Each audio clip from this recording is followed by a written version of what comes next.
This episode's sponsored by CuriosityStream.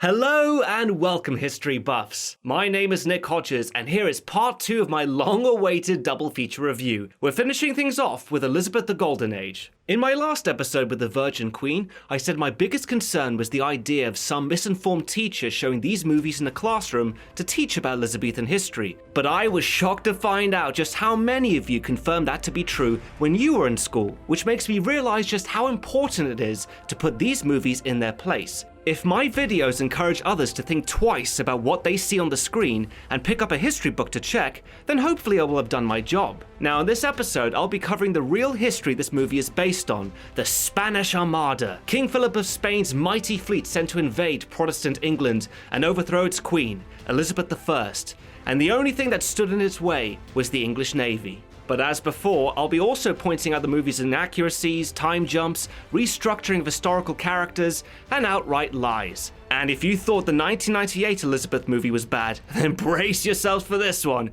because this is Elizabeth the Golden Age.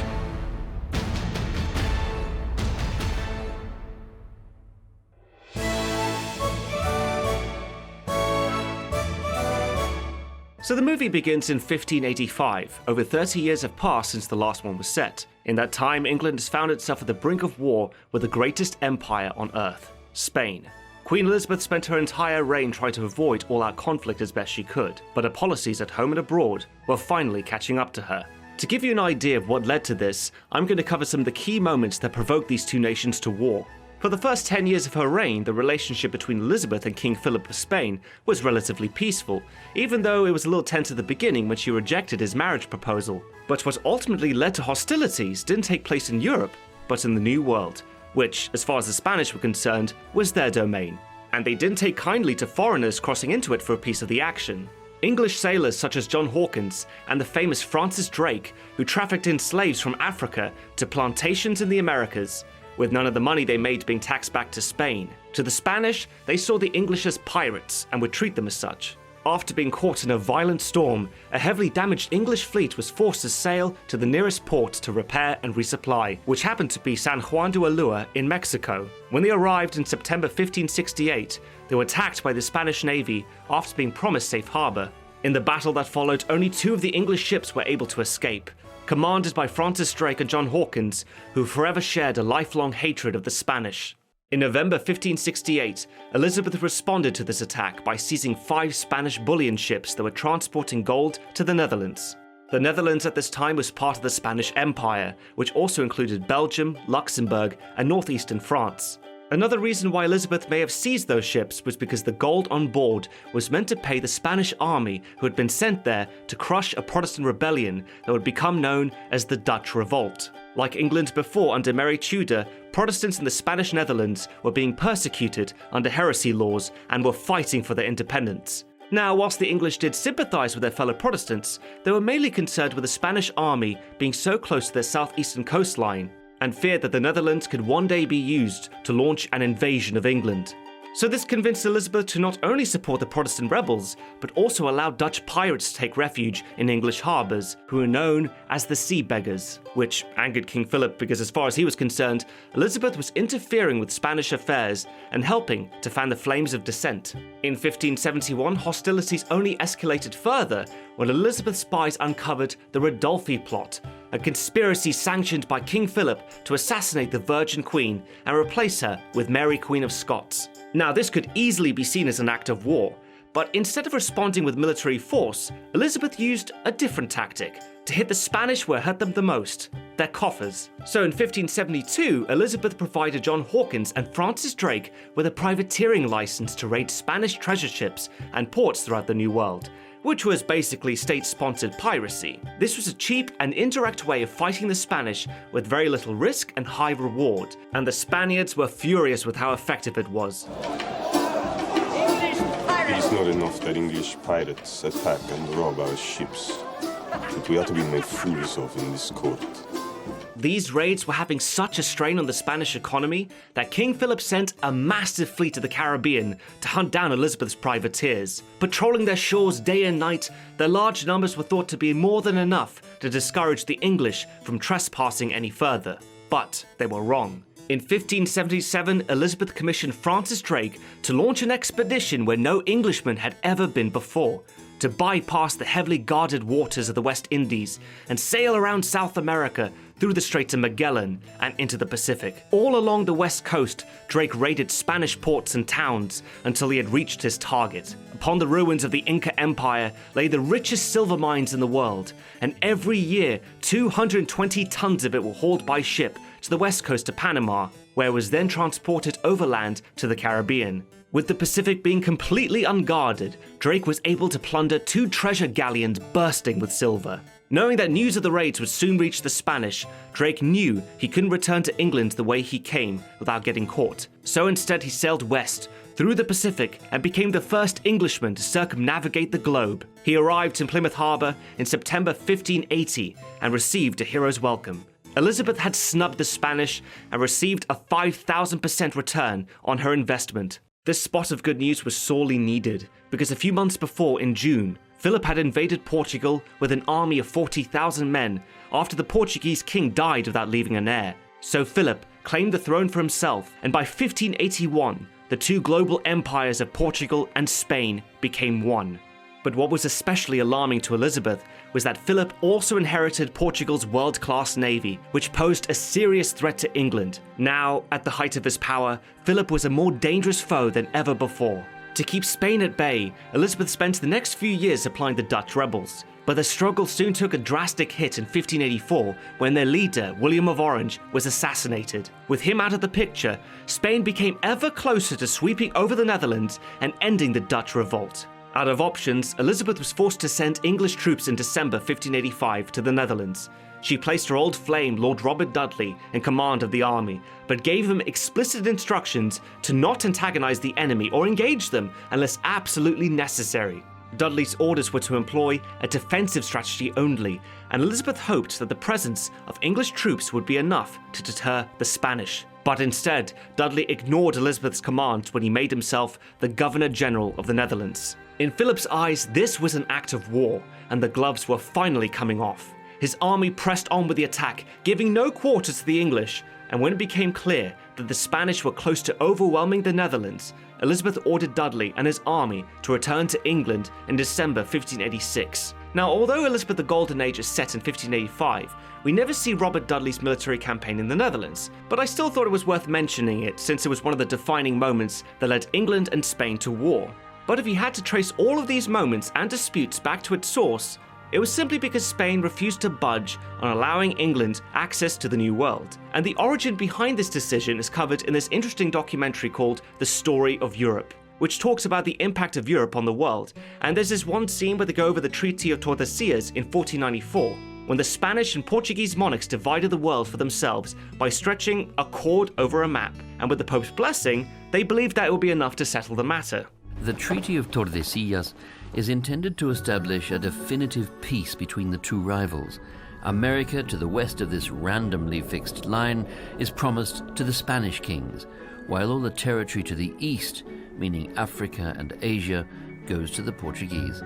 The treaty doesn't even consider the other maritime powers such as England and Holland. It's definitely worth checking out if you're into this sort of thing, and if you are, you can find this documentary and thousands like it on CuriosityStream. It's a subscription streaming service that has nothing on it but documentaries, including history, and you can watch them all for just $2.99 a month. But the best part is that fans of history buffs can get their first 30 days for free. And what's more is that with CuriosityStream, you'll also be getting Nebula for free, another streaming service that hosts content from many creators, including history buffs. It's a platform without the restrictions of advertiser-friendly policies you'd find elsewhere. So basically, any videos of mine that need to be heavily edited or go missing will have no problem being uploaded to Nebula, the way they were meant to be seen. To get started, all you have to do is enter the promo code curiositystream.com/historybuffs.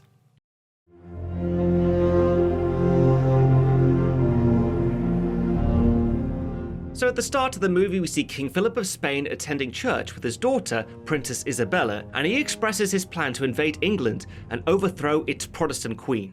Dios me ha anunciado su voluntad y el momento de nuestra gran empresa ha llegado.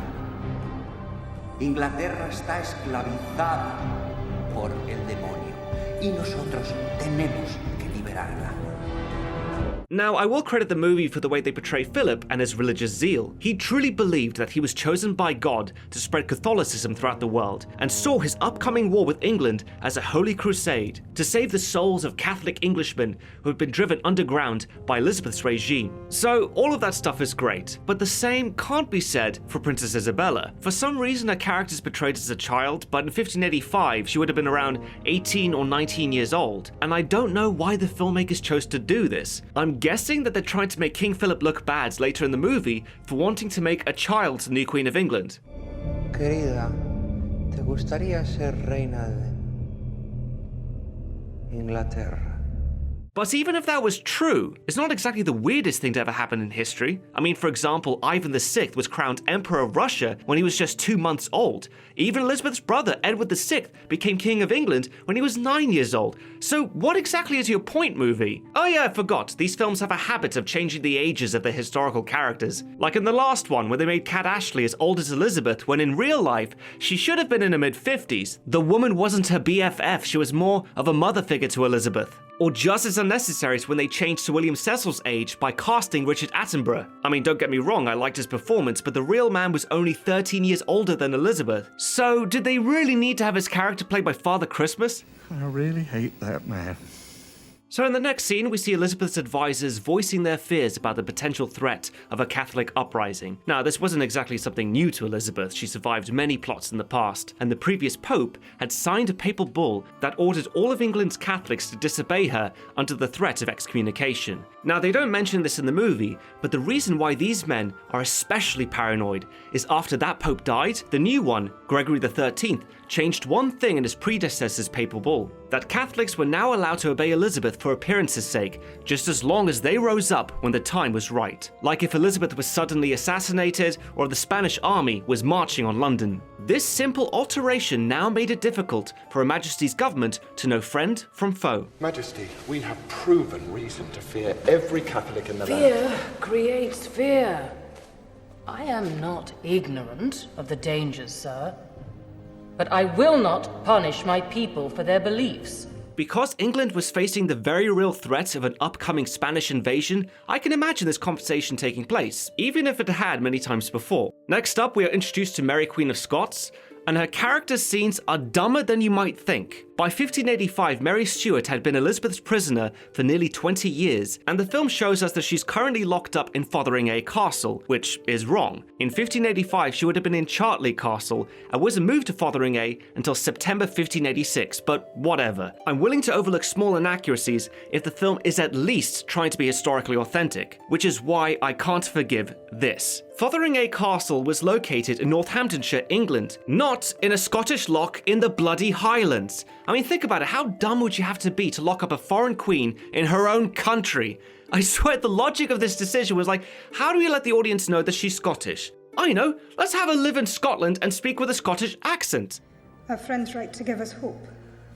Am I a danger to England even when I pray? Never mind the fact that she was raised in France and would have spoken English with a French accent like this. As you see, I am not well. Seriously, it's like if they made a movie about El Chapo, but instead of his final trial taking place in New York City, they wanted to make it really clear to the audience he's Mexican. Anyway, later in the movie we're back in Spain, where King Philip is surveying the construction of his armada that he plans to invade England with. Yo sacrifico los bosques de España para construir la mayor flota que jamás haya navegado. My time has come, Majesty. Send me back to England to begin God's work. Oh yeah, do you guys remember in my last review when I mentioned how the filmmakers had to recycle the Babington plot again for Elizabeth the Golden Age? Well, meet Robert Reston, a Jesuit priest sent by Philip to assassinate Elizabeth and replace her with Mary Queen of Scots. The only problem here is that Robert Reston didn't exist. He's actually meant to be John Ballard, who's played by Daniel Craig in the last film, but because they already used him, they had to invent a completely new character. And in the next scene, we see his co-conspirator, Anthony Babington, a fanatical English Catholic nobleman, stalking Elizabeth in the crowd. But I'll get more into him later, because we're about to see the big reveal of one of the most famous Elizabethan historical figures.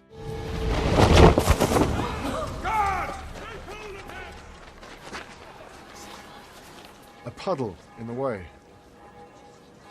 Majesty. A puddle.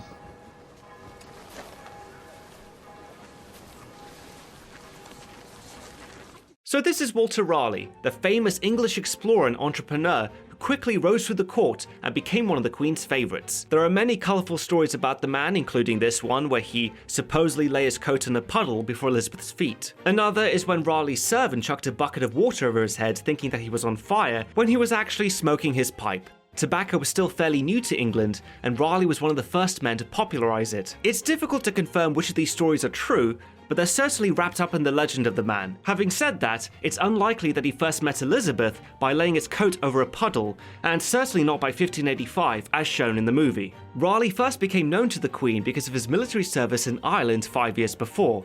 Charmingly, he had been involved in a massacre during the Desmond Rebellion and gained access to the Elizabethan court by saying he found intelligence amongst the rebel dead, many of whom were made up of Spanish and Italian mercenaries, so you could see why he was rushed off to London. And it was his outspoken criticism of the way the English were handling things in Ireland that brought him to the attention of Queen Elizabeth, and through his charisma alone earned her favour. And over the years, Raleigh was awarded a monopoly of wine licenses and cloth exports, making him one of the richest men in England. Anyway, back in the movie, we see Elizabeth greet royal envoys who present to her suitors from their countries for marriage.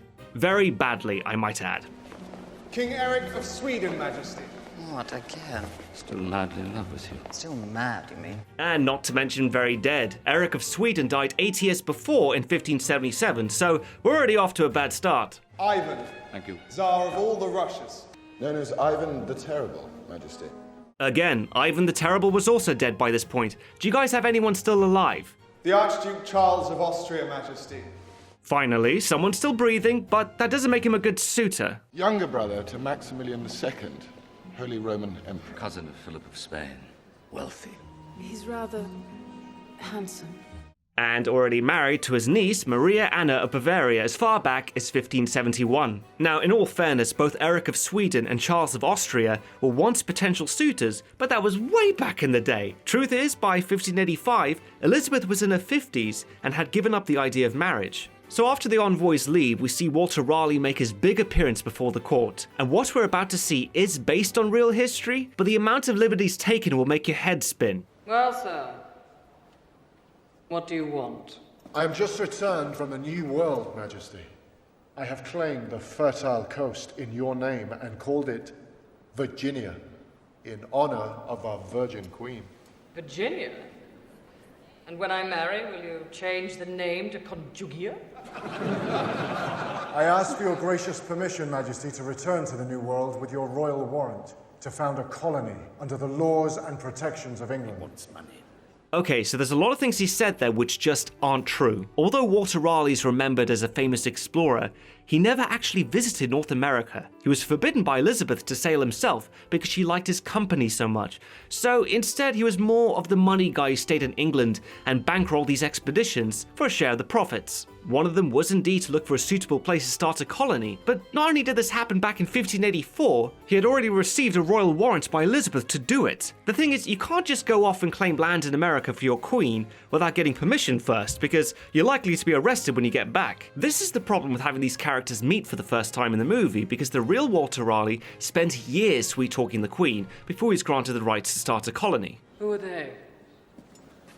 Natives of the Americas, Majesty.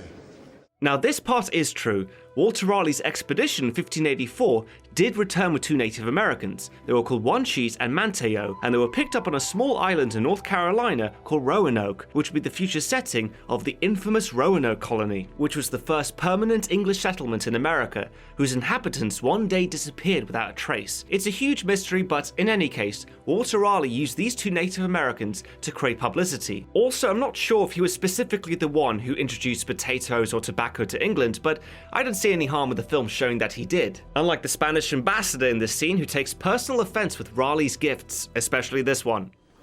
Gold. Courtesy of a Spanish ship that found itself unable to complete its journey. Forgive me, Majesty. I am sensitive to the smell of open sewer. I cannot accept the fruits of piracy, Mr. Raleigh. And yet she did. By the way, if you're wondering what is the Spanish ambassador doing there, you're absolutely right. He shouldn't be in Elizabeth's court by 1585, and I'll explain why in a bit. Philip of Spain is no friend of England, Majesty. The more gold I take from him, the safer you will be. Yeah, but you didn't steal it yourself. You paid other people to do it for you. This is my issue with the movie. It's pretty clear that they're combining Walter Raleigh's character with Francis Drake. Drake was more of the famous pirate and explorer, and as far as I'm aware, the only time Walter Raleigh sailed to North America was in 1578, when he and his half-brother Gilbert went looking for the Northwest Passage, but they never reached their destination. What Raleigh is best known for are his 2 expeditions to South America, where he went looking for the fabled city of El Dorado, but this was in 1594, which is years after Elizabeth the Golden Age. So basically, anytime you see Raleigh in this movie bragging about his trip to America, just know that he's a big fat liar. At first, it's no more than a haze on the horizon. Then it's a smudge.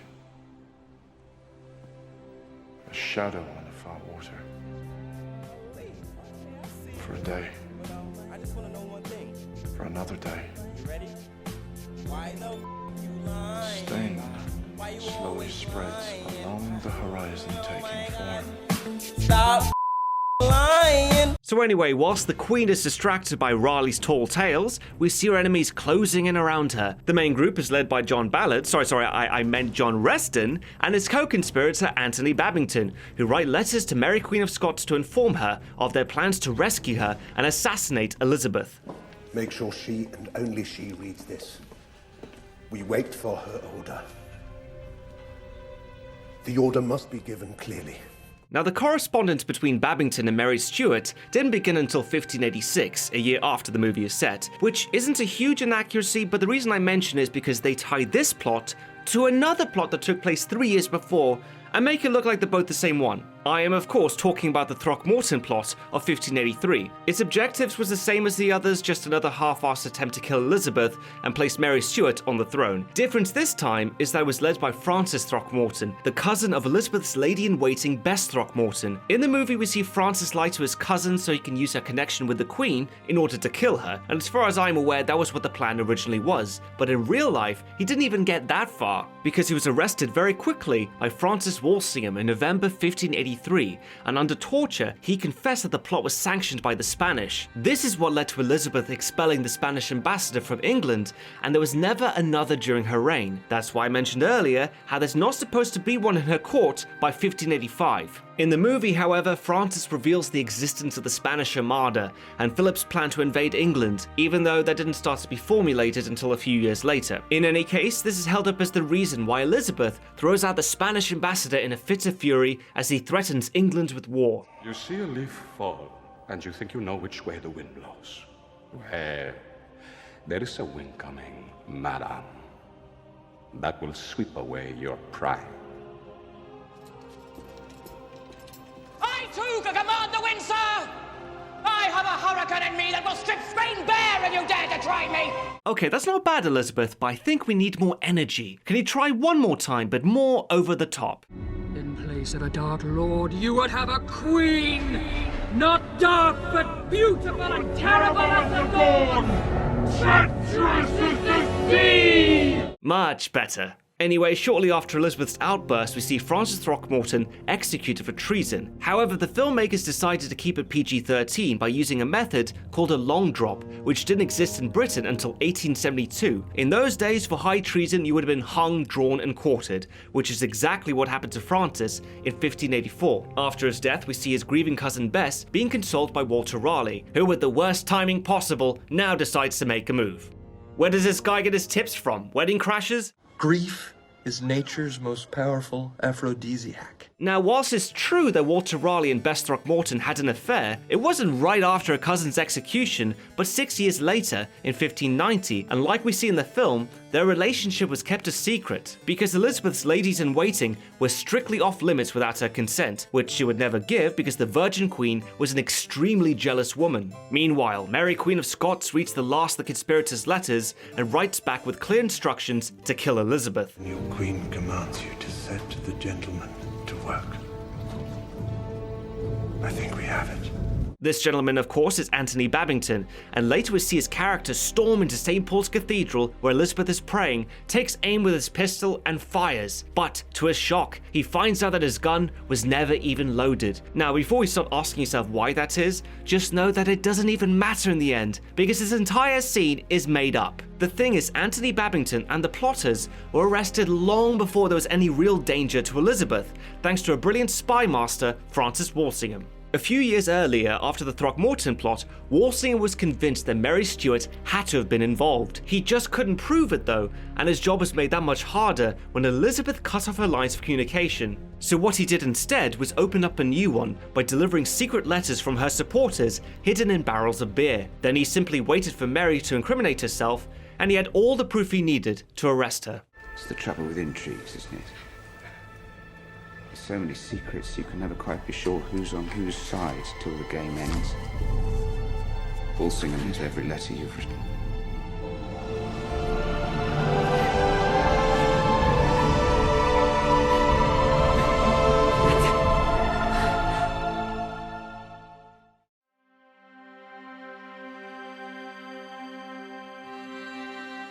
Once Mary's implication in the Babington plot became clear, Walsingham moved her from Chartley Castle to a more secure location at Fotheringay Castle on the 25th of September 1586. Now, in the movie, her character's been at Fotheringay Castle this entire time, but for the purpose of pacing, you can see why the filmmakers did this. In any case, Mary was brought before trial on the 5th of October, and the whole thing was pretty much a farce. She wasn't allowed legal counsel to call any witnesses or review the evidence beforehand. Her main defense was that she couldn't be tried for treason since she wasn't English but a Scottish queen, and you can't really argue with that logic.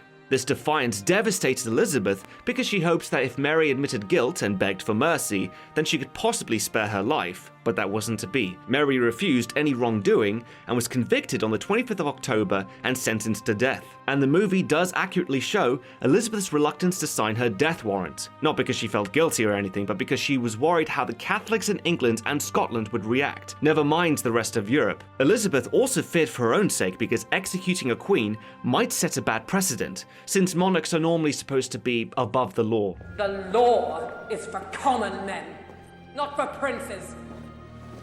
The law, Your Majesty, is for the protection of your people. Refusing to accept responsibility, Elizabeth procrastinated on the issue for about 3 months, before finally signing Mary's death warrant on the 1st of February 1587, but even after doing so, she was purposely vague to her secretary on what to do with it.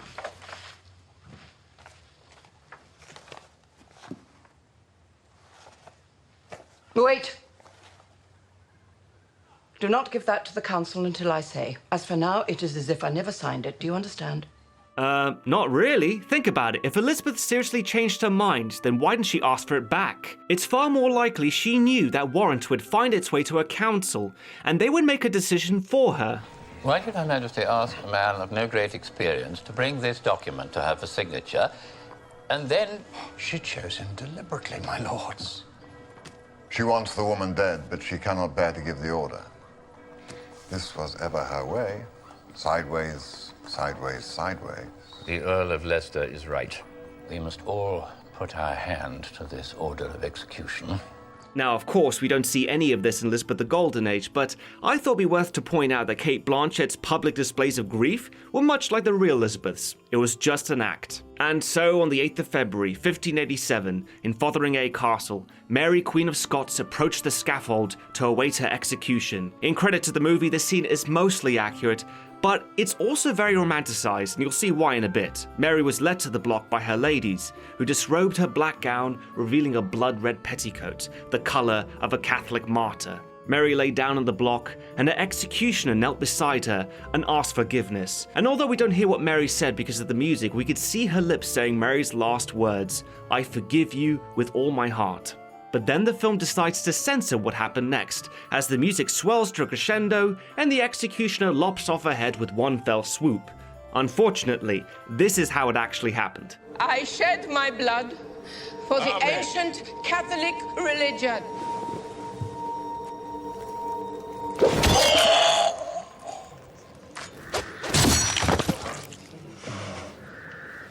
God save the Queen! God save the Queen! Yeah, you can kind of see why they chose to leave that bit out, even if it is the most famous part of Mary's execution. But sometimes when filmmakers feel justified in changing one little thing, they see no problem changing everything else, especially if they feel that history can get in the way of a good story. For example, right after Mary's execution, we see King Philip of Spain exploit her death as an excuse to launch his armada, which, fair enough, he did this in real life, but let's be honest, he was going to do this anyway. So why does Walsingham suddenly feel like he made this terrible mistake? I have failed you. How have you failed me? Philip of Spain is a God-fearing man who cannot declare war without a just cause. I intercepted every letter Mary Stuart secretly dispatched, but failed to see that Spain knew I was reading them. They waited for her to write the words that would, in my eyes, confirm her treason. Okay, this is just ridiculous. If King Philip needed the so-called just cause, then why was he building an armada in the first place? Construction started as far back as 1585, way before Mary Stuart was beheaded. His whole plan didn't need to hinge on her death for a just cause, because he had a whole bunch of other reasons to pick, from England's act of piracy, interfering in the Netherlands, you name it. I mean, does Walsingham really think that if Mary Stuart was spared, that Philip would just keep his ships docked and not do anything with them? The scale of this armada was enormous. It cost Spain 2/3 of its empire's revenue to build. With 125 ships, it was considered to be, at that time, one of the largest fleets to ever set sail in Europe. So you better believe after spending all that money, Philip was going to use it no matter what. Except not according to the movie, because immediately after Mary's death, the Spanish armada set sail for England, which didn't actually happen until a year later on the 21st of July, 1588, but whatever. So whilst the country's preparing for war, the character of Bess Throckmorton confesses to Walter Raleigh that she is pregnant with his child, and the two secretly marry. And when Elizabeth finds out, she is furious. This man has seduced a ward of the Queen, and she has married without royal consent. These offences are punishable by law. Arrest him! So this scene is partially true, but it happened years after the Spanish Armada. Like I said earlier, Walter and Bess hooked up sometime in 1590, and they didn't get married until November 1591, after Bess found out that she was pregnant. Their secret was inevitably discovered a year later when the baby was born, and Elizabeth had them arrested and thrown into the Tower. She did eventually release Walter Raleigh and then later Bess, but it wasn't for the reason the movie says. And release Raleigh.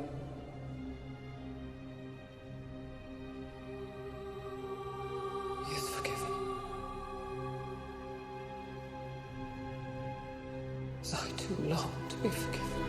Her decision to release Raleigh had nothing to do with forgiveness, but simple greed. During a stay in the Tower, one of Raleigh's expeditions returned to England with a Spanish ship called the Madre de Dios. It was the richest prize ever captured, but when his men found out that Raleigh had been imprisoned, they chose to keep everything for themselves. So Elizabeth reluctantly released Raleigh in order for him to secure her share of the treasure. As for Bess, the reason she was released was because Elizabeth felt guilty her baby died of plague while she was in the Tower, which makes it super awkward to watch when the movie's Elizabeth asked to bless her baby.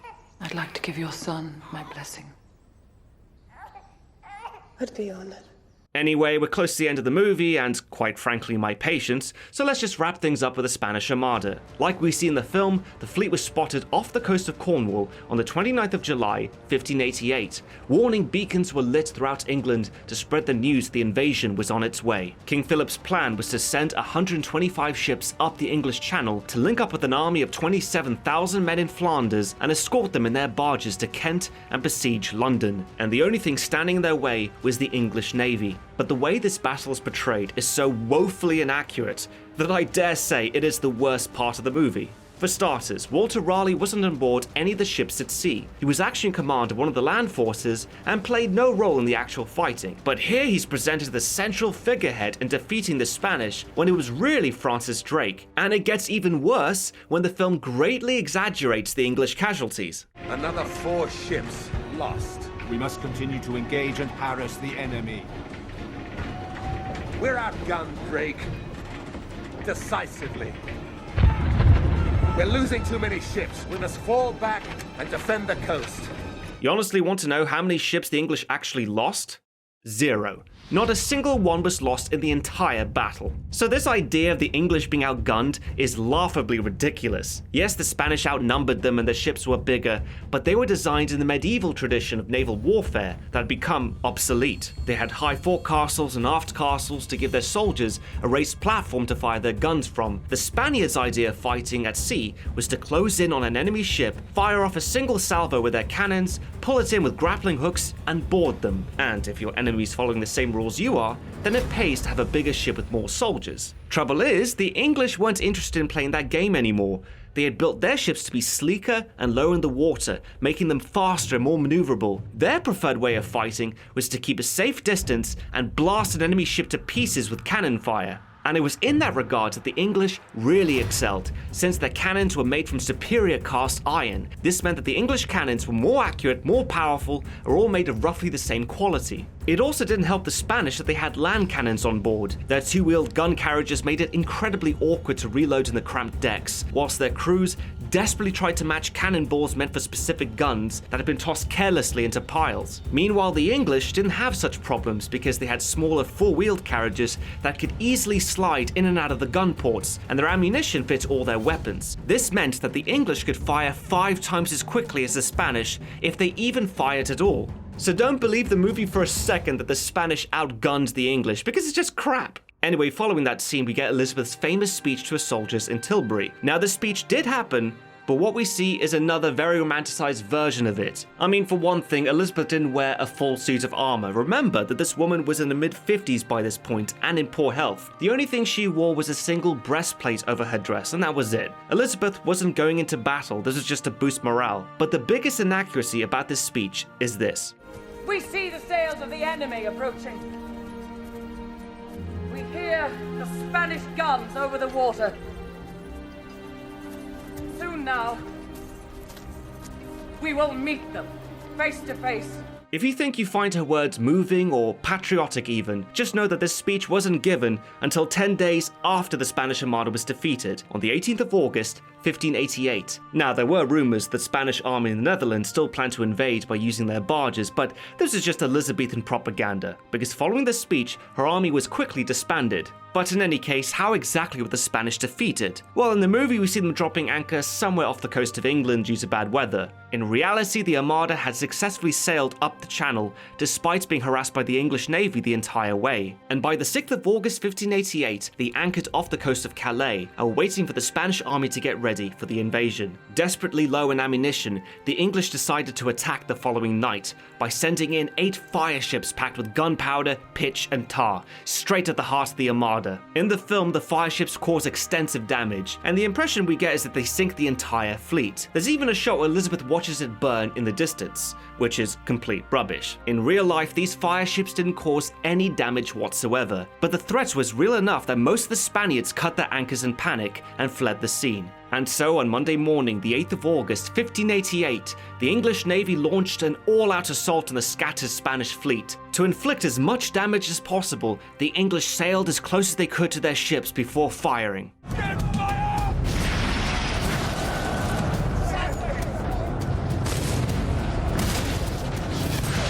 The fighting continued throughout the day, but it was only when the English were close to running out of ammunition that they pulled back. The Armada had suffered terrible casualties in the battle, but had escaped total destruction. In the end, the Spanish campaign was only finished when the next day's wind picked up sharply and blew their ships into the North Sea, and because they had cut their anchors, there was little they could do about it. So the Armada decided to cut its losses and sail back to Spain by going north instead, around Scotland and Ireland. However, on their way home, the Armada was hit by violent storms, and half its fleet was smashed to the rocky coast of the British Isles. And that's pretty much where the movie ends. England is saved, King Philip looks like he just got dumped by his entire clergy, and for some reason the camera spins around Elizabeth in a circle.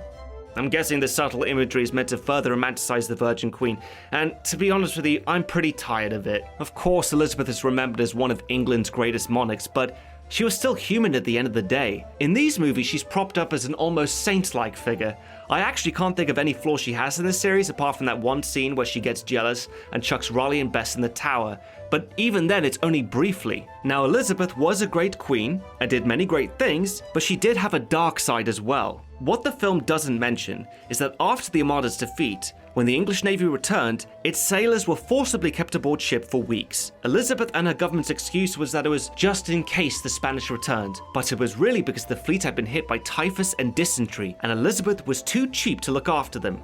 In fact, she refused to spend a single penny and knew every day that passed meant having to pay less to the survivors. By the end of it, between 6,000 to 8,000 sailors died from starvation and disease. Now, I'm fully aware that after all these films' efforts in making her look good, there was no way they could have shown that and just shrug it off as Elizabeth having a bold personality. A bold personality? We know what that's code for.